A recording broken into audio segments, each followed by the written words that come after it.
생활백서 금요일은 국민권익위원회와 함께 생활 속 놓치고 있는 권리를 찾아봅니다. 요즘 경제 사정이 너무 어렵죠. 일반 서민의 어려움도 큰데요. 특히 저소득층의 어려움은 더 클 겁니다. 그런데 국민권익위가 이렇게 어려운 이웃들을 찾아서 긴급 생계비를 지원한다고 합니다. 자세한 내용 들어보죠. 국민권익위 달리는 국민신문고 팀장 양용석 서기관과 이야기 나눠봅니다. 어서 오세요. 네, 안녕하십니까. 네, 오랜만에 뵙는 것 같아요. 네. 그렇죠? 네네. 잘 지내셨죠? 네, 새해 또 처음 뵙는 것 같네요. 맞습니다. 새해 복 많이 받으세요. 네네. 하셨지만 처음 뵈니까. 아나운서님도 복 많이 받으세요. 감사합니다. 국민권익위가 정말 우리 국민의 고충을 하나하나 해소해주는 정부기관인 거는 뭐 많은 분들이 이 시간을 들어서도 이제 아시겠지만 오늘은 긴급 생계비를 지원한다는 그 내용을 준비해 주셨다고 했잖아요. 네. 근데 이런 내용이 국민권익위에 있는지는 조금 좀 생소하게 느껴지거든요. 네네. 어떤 이야기인가요? 네, 그렇습니다. 이제 먼저 긴급 생계비를 지원하게 된 계기부터 말씀드리면 네. 이제 이해가 수월하실 텐데요. 잘 아시겠지만 이제 국민권익위원회는 그 전국 방방곡곡 국민들을 직접 찾아가서 민원을 상담하고 이제 접수하는 그 제도를 운영하거든요. 이 달리는 국민신문고 제도예요. 네네. 그런데 이제 요거는 이제 월 평균 9회 정도 저희가 이제 주로 농어촌을 끼고 있는 시군 지역을 순회 방문하는 거거든요. 근데 그 현장에 나가 보면 이제 경제적 도움이 절실한 그런 분들이 오셔가지고 좀 도와달라고 사정을 하세요. 그런데 이제 그분들을 저희가 도와드릴 수 없어요 하고 돌려보낼 때 그 사람 마음이 참 무거운 그런 착잡함 뭐 이런 감정이 들거든요. 그래서 그것을 어떻게 좀 해결해 볼까 고민을 하다가 작년부터 공공기관의 사회공헌 활동하고 연계해 가지고 그 복지 사각지대 발굴 지원 사업을 추진을 하게 됐거든요. 그래서 많지는 않지만 이제 위기 과정에 대해서 저희가 긴급 생계비를 지원하게 됐습니다. 굉장히 뜻깊은 일을 하시는 것 같습니다. 뭐 그동안도 늘 나와서 소개해 주시는 내용들이 다 그렇긴 했지만 이번에는 복지 사각지대 발굴해서 또 지원까지 해주는 그런 사업인 거니까요. 그러면 복지 사각지대가 어떤 걸 의미하는지도 좀 짚어주실까요? 정부에서 이제 저소득층에 대해서는 이제 긴급 복지 생계 지원 제도를 운영을 하고 있거든요. 이제 보통은 이제 읍면동사무소 뭐 이런 데 사회복지 담당 부서에서 기초생활수급자나 이제 차상위 계층 같은 어려운 분들을 대상으로 해가지고 그분들이 갑자기 질병이나 또는 뭐 사고 또는 재난을 뭐 당해가지고 그래서 이제 긴급하게 이제 생계 지원을 해야 되는 상황이 발생을 하잖아요.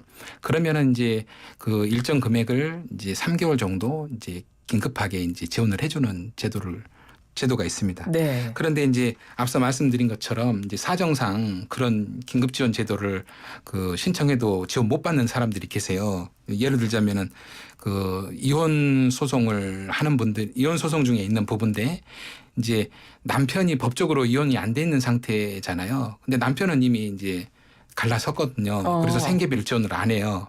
그러면 이제 이분 같은 경우에는 이제 단지 이제 법적 배우자가 어떤 정상적인 급여 활동을 하니까 그래서 이제 지원을 못 받게 되거든요. 네. 이런 경우라든지 아니면은 이제 어렵게 살다 보니까 명의라도 100만 원, 200만 원 받고 빌려주고 이제 나쁜 짓을 한 거죠. 이제 부동산 사기에 이용하는 건데 뻔히 나쁜 짓에 이용하는 거잖아요. 근데 이분들이 명의 빌려줘 가지고 뭐 주택을 갖고 있는 걸로 돼 있는 거예요. 그래서 소득 기준을 맞추지 못해 가지고 뭐 긴급 생활 자금을 못 받는다거나 또는 이제 기초생활수급자에서 탈락하거나 이런 사정으로 이제 어떤 지원을 못 받는 그런 위기 과정을 말씀드리는 겁니다. 실제 현실적으로는 정말 어려운 분이신데 그게 어떤 서류상으로 혹은 뭐 어떤 보여지는 이게 복지를 혜택을 드리려면 기관에서도 일단 서류를 봐야 되니까. 네. 근데 거기에 드러나지 않고 확인이 안 되면 이게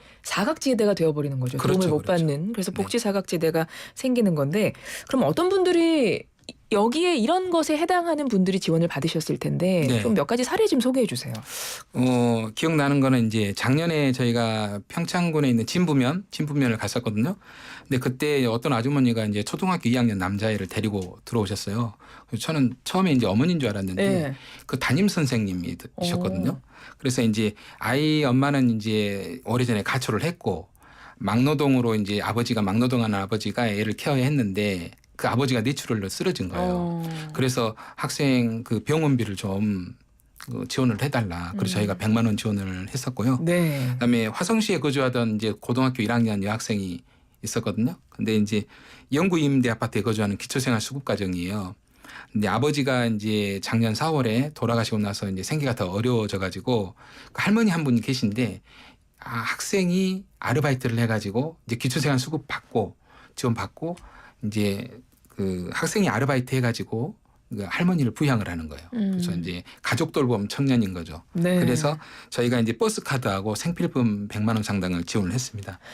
그 외에도 저희가 또 미혼모라든지 독거노인 또는 뭐 보육시설에서 퇴소한 자립준비 청년이라든지 또 결혼 이주한 여성가장 뭐 또 화재로 주택이 전소된 경우도 있었는데 그런 부분에 다 지원을 했습니다. 그러면 실질적으로 좀 내가 이런 도움을 정말 받고 싶다 하시는 분 계실 수 있거든요. 그럼 그런 분들은 국민권익위에 뭐 신청을 할 수 있는 건가요? 근데 그건 그렇지 않고요. 네. 그 긴급 생계 지원은 이제 정부에서 하는 사업이기 때문에 관할 이제 주민센터나 아니면 읍면 사무소에 신청을 하시면 돼요. 네. 그건 그렇게 하는 거고 다만 이제 국민권익위원회는 그 달리는 국민신문고를 할 때 그 긴급 생계 지원을 신청했지만 이 탈락한 분들 중에서 그 해당 지자체에서 추천을 받아요. 네. 그 재산 조회 같은 거를 다 해봐야 되기 때문에 예. 저희가 재산 조회할 권한은 없거든요. 그렇군요. 예, 그 추천받은 대상 중에서 지원 대상자를 선정을 하는 거고요.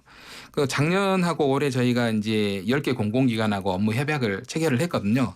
그래서 기부금을 지금 올해 같은 경우에는 1억 2천만 원을 확보를 해놨는데 그 범위 내에서 재원이 소진될 때까지 그때 그 지원을 하는 겁니다. 일단 어려우신 분들은 지자체 이런 데에 긴급 생계비 지원을 먼저 신청을 하셔야 되네요. 그렇죠. 하시고 거기서 이제 보실 때 근데 사각지대에 해당되신다 하면 지자체에서 권익위로 추천을 해주시는 이런 방식인가요? 그렇죠. 근데 권익위에서 모든 지자체의 거를 받을 수가 없어요. 저희가 1억 네. 2천만 원이잖아요. 그렇죠. 그러니까 달리는 국민신문고를 아하. 하러 찾아가는 기관. 그렇군요. 어차피 저희가 3년에 한 번씩 순회 방문을 하기 때문에 그때 이제 지원을 하게 됩니다. 알겠습니다. 그럼 재원은 어떻게 마련하시는 거예요?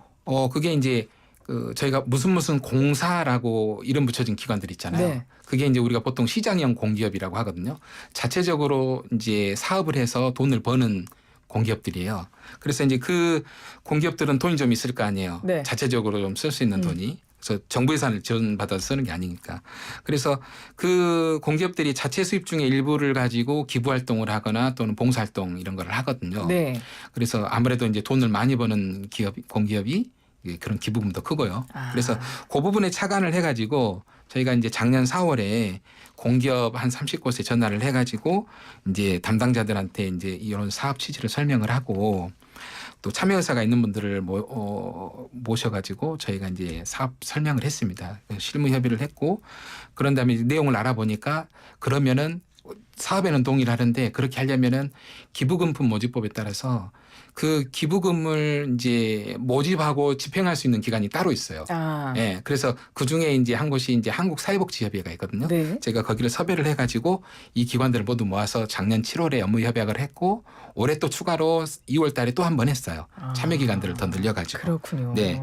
그래서 공기업은 이제 한국 기부금을 한국사회복지협의회에다가 기탁을 하고 그러면 우리 국민권익위원회는 이제 달리는 국민신문고를 하면서 전국을 돌아다니니까 거기 가서 이제 위기과정을 발굴을 해서 한국사회복지협의회에다가 추천을 하거든요. 네. 그러면 한국사회복지협의회가 이제 그 돈을 갖고 있잖아요. 기부금을. 네. 그걸 가지고 자기들 전국 171개 그 지부를 통해서 그 지부 담당자들이 현장에 가서 그 당사자들을 만나고 어떤 것이 필요하시냐 그거 다 알아봐가지고 지원을 한 다음에 그 결과를 권익위원회에다가 제출하는 그렇군요. 거죠. 그런 사업 체계를 마련한 겁니다. 알겠습니다. 그래서 작년에는 저희가 이제 한국 마사회, 그랜드 코리아 레저, 또 한국 국토정보공사, 석유공사, 농어촌공사 이렇게 5개의 기관으로부터 4,900만 원 아, 받아가지고 한 가구당 그 100만 원씩 49가구 지원을 했고요. 알겠습니다. 이제 마무리를 해야 돼서요. 벌써요? 네. 아니 지금 또 있습니다. 잠깐만 이거는 해야 돼요. 네, 올해는 네, 네. 마무리 여기서 마무리. 네, 올해는 한국자산관리공사, 공항공사, 가스공사, 가스안전공사, 수자원공사 이렇게 5,800만 원 신규로 기부하고 네. 기존 기관들이 1,200만 원 더 지원해서 1억 2천만 원 했거든요. 아. 그래서 올해는 한 가구당 150만 원씩 80여 가구 지원을 할 겁니다. 네. 네네. 알겠습니다. 네. 10초 끝으로 한 말씀. 10초. 이게 요 사업이 열려 있으니까 참여를 원하시는 기관이나 단체는 저희한테 연락 주시고요. 네. 한 말씀 더 드리면 우리가 국민신문고는 저 국민들에게 어떻게든 조금이라도 도움을 드리려고 노력하니까요. 어려움 마시고 상담장에 많이 찾아주셨으면 감사하겠습니다. 알겠습니다. 네네. 지금까지 국민권익위원회 달리는 국민신문고 팀장 양용석 서기관이었습니다. 고맙습니다. 네, 감사합니다.